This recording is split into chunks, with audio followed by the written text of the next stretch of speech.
All right, I'd like to show you how to take one of these cheap deadbolts. This is a Wiser safe lock, not to be confused with the Smart Key or anything like that, Smart Lock. This is a very cheap, it's their bottom line deadbolt tumbler. And you'll see on the back of these, they've got this little cover, and that's covering the Bible. So if you take this little retaining clip off, you have access to change out all the pins. So you don't need any fancy tools for that. A screwdriver, a butter knife, a pocket knife, whatever you've got around. You want to just try to slip it in underneath one side and pry it out a bit. I'm not going to actually use my pocket knife because I quite like that knife, so I'll use one of the butter knives. And it is under spring tension, so make sure you cover it, because when that comes off, it's going to pop out and expose all those pins and springs. So I'll pull out these. If you've got a pair of tweezers, fantastic. I should have a pair right here.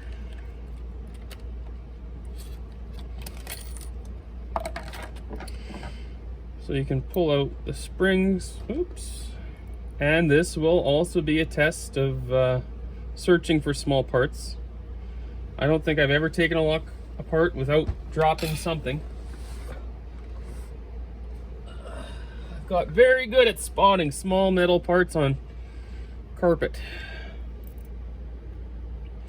So tips for finding small metal parts: if you cannot find it, turn off all the lights and get a flashlight and shine it at an angle, and you'll see it glint in the light when it's dark. If it's too bright in the room, you'll have a very hard time picking it out from the surroundings. Also, if you cannot see it, rub your hand over the carpet, especially for small pins. You'll feel them before you can see them.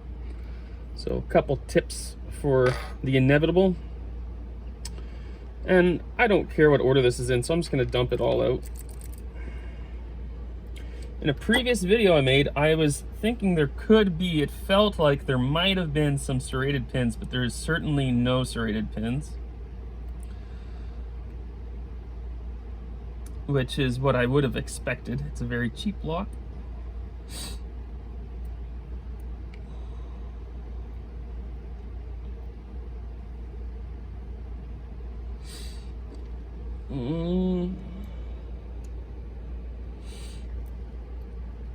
Couple pins never made it out.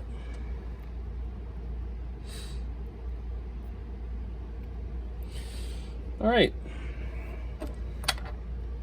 So you've got your pins out, and then you just want to put back 2 or 3 of them.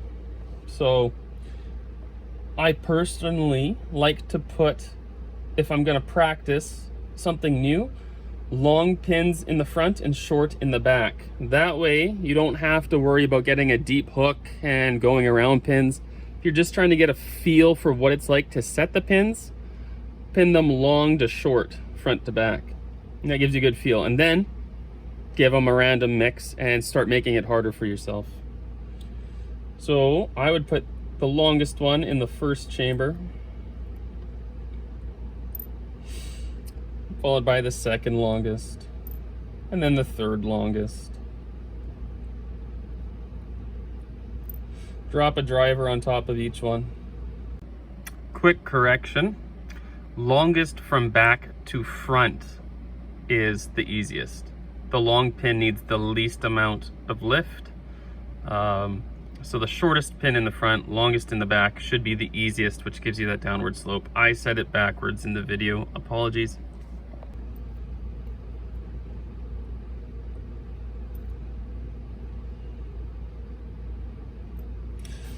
And you need to rotate your core to make sure your key pins fall down so you got room for your springs.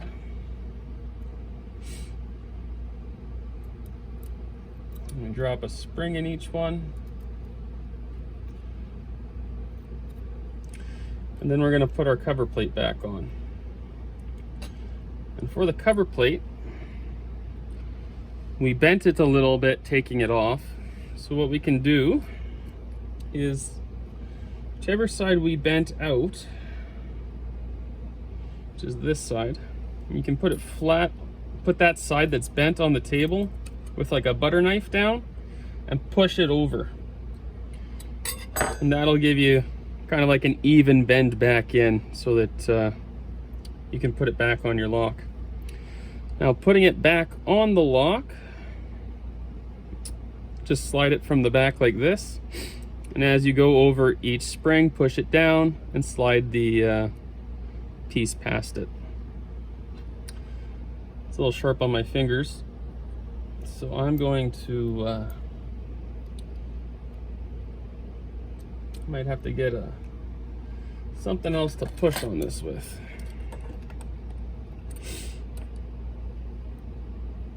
So push the spring down until you can lock it in. Yeah, it's too sharp on my finger.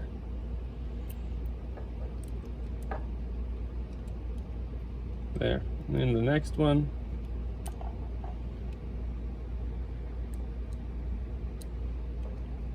Oops.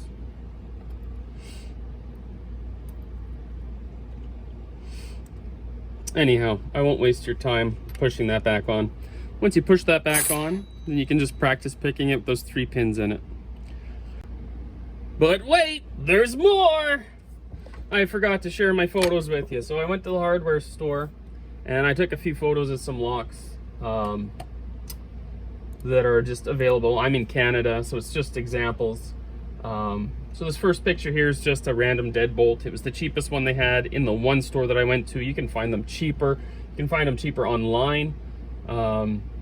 So you could get one of these probably for $10 if you ordered it through something like Amazon, I'm sure. The next photo here is going to be an example of a first practice lock to move on to. I would suggest the Master Lock 141, 140.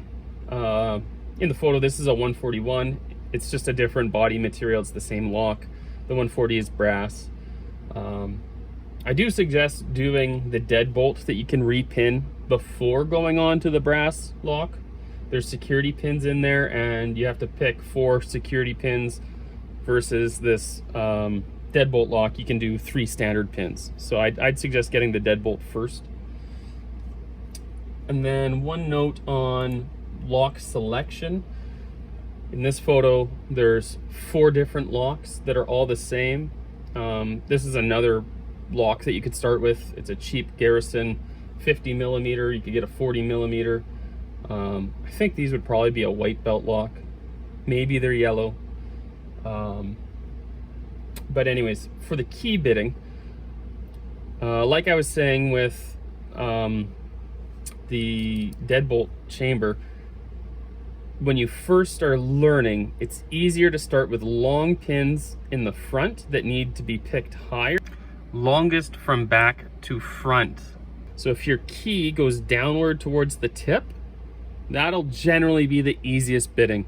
If it gets bigger and fat at the tip, that means you have to go past all of the other pins and sneak up and hit that last one.